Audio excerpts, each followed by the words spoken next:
Hello, my name is Jonathan Harris. Contax G series cameras, fantastic electronic rangefinder cameras, interchangeable lenses, introduced in 1994 with the G1. The G2 was introduced in 1996.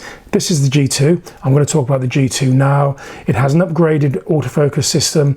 It has an upgraded shutter. The G2 really is the one to go for. It's a bit more refined. That said, if you're happy with the G1, you will save yourself a significant amount of money. But what I'm going to do now is just talk about the G2's features, and also towards the end of the video, highlight things you need to look out for if you're buying one of these secondhand.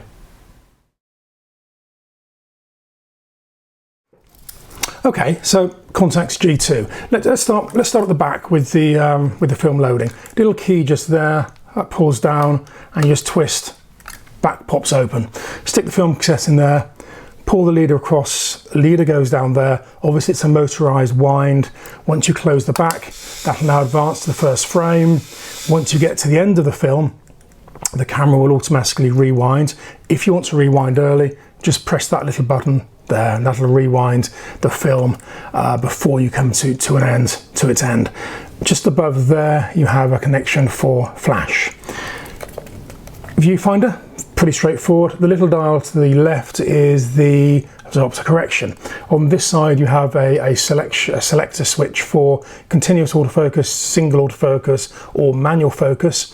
These lenses don't have a focusing ring, so if you are focusing manually, you use the focusing wheel on the front just there. Looking at the top plate, you have shutter release button there with a lock. Shutter speed selector dial is there. It's a manual or aperture priority automatic camera. So if you set to auto, you set the aperture, the camera automatically sets the shutter speed, or you set them both yourself. Just to the left of that, you have the exposure compensation dial. That's obviously for use with the automatic. And below the exposure compensation dial, just there, you have an auto bracketing feature as well, which is quite handy. On this side, you have the selector dial for single drive, continuous drive, self timer, and multiple exposure. And just above is a little button you press in to set the film speed. It does have DX, so it will set that automatically, but you can set it manually if you wish. Two LED panels. There is the main information panel, and just here you have the frame counter. Looking at the front, as I mentioned, that's the wheel for manual focusing. Lens release is just there. To release the lens, push the button, turn the lens, off it comes, he says. Yeah, off it comes. Now, you do have to be a little bit careful with these lenses. If you're looking to buy one secondhand, and you happen to see that the index mark for the aperture setting doesn't align, as this one doesn't, that's perfectly normal. When you take the lens off the camera, for some bizarre reason, the alignment is lost. Now, if I put this back onto the camera, like so, you'll see that when I lock the lens back on, that alignment is restored to exactly where it should be. So if you're looking for these secondhand, don't get put off if you see that line doesn't line up with the actual aperture settings. That is perfectly normal. It's completely understandable that people get a bit confused by that. If I had £1 for every time I've been called to be and told that I'd sold somebody a faulty lens, I'd be a rich man. I understand why people get confused by that. It's just a strange quirk of the camera, but it's something you should be aware of if you're looking at secondhand. Strap lugs there and there. You have a mechanical remote release just there should you need it. Just looking at the base, standard 1/4 inch tripod bush, batteries go in there. It takes 2 CR2 batteries, fairly easy to get hold of. The camera doesn't have any mechanical backup, so if the batteries go, the whole camera stops working. It isn't like an M6 or other mechanical camera where you maintain the shutter. It's an electronic shutter. There's no mechanical backup, so always keep spares. Okay, so if you're buying one of these secondhand, what are the things that you need to look out for? Now, as I mentioned at the start, these are well over 20 years old, so be careful. There are issues that you can come across with these cameras. generally very reliable, but there are certain things that do fail fairly consistently with them.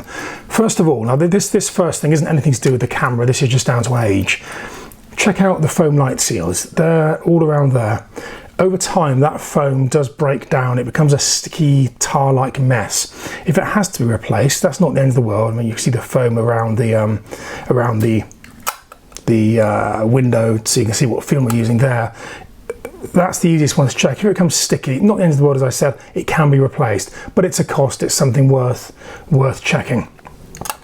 More seriously, check out the two LED panels here and here, and also check out the information readout in the viewfinder. Particularly these panels here and here, they can suffer from something called LED bleed. What you'll see is that the dark LED, the dark liquid crystal, sorry, it's LCD, isn't it? Not LED. The dark liquid crystal in the LCD displays starts to sort of bleed, starts to leak into the display. You'll see it as a ragged edge first of all, but sometimes it gets so bad that you can't actually use the display. So do check out the two displays there, the two LCD displays there, and also look through and check out the displays in the viewfinder. They can become faded after a while. It's quite unusual, but it can happen. The LED bleeding I mentioned on the top there is actually relatively common. The other thing to check out when you're looking at these cameras, look through the viewfinder and just make sure the viewfinder is clean. The viewfinder system is coated with a black paint inside, which stops light bouncing around. Pretty obvious, really. That paint can become a bit brittle and it can break off and flake off, and it can dump itself on the optical elements of the viewfinder system itself. So when you look through, you see black dots. Not the end of the world, but it can be annoying, and that is very difficult to get cleaned because the optical rangefinder viewfinder unit just here is a sealed unit. You can't get into it to clean it. So if you are looking at one of these cameras secondhand and you look through and you see black dots, you just have to make a decision. If you're happy with it, fantastic. And you might get a few more dots over time. If you want one without any marking at all, or any dusting, or any marks inside at all, just keep looking with patience. You will find something. The other thing to say is, of course, put a test film through. Always buy a camera with a return option to give yourself a chance to fully check it out. Put a film through. Make sure the shutter's operating correctly. Make sure the metering is correct. Make sure the lens is focusing properly. They generally do. They're generally reliable, but check just in case.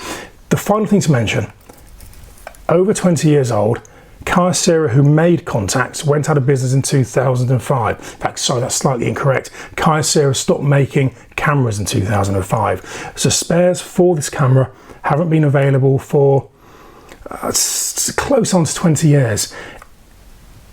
These are a lot of money, particularly the G2s, particularly the black G2s.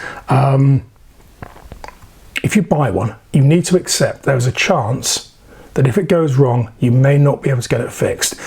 If something electronic fails within the camera, you may not be able to get the spares, the camera becomes a write-off. And that is a very expensive write-off if it happens to you. So whatever you do, if you're buying one of these cameras, do bear that in mind. It might work perfectly today, it might work perfectly for the next year or 2 years, but if it fails, there's a chance you won't be able to get it fixed.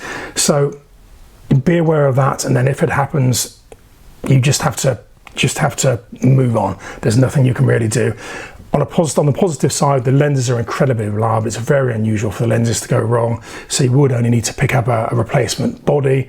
But if it's a G2, that's quite an investment. I hope that's useful. If you have any comments, please stick them in the boxes below. I'll always reply when I can. Otherwise, please subscribe and like, and I hope to see you again soon. Thank you. Bye bye.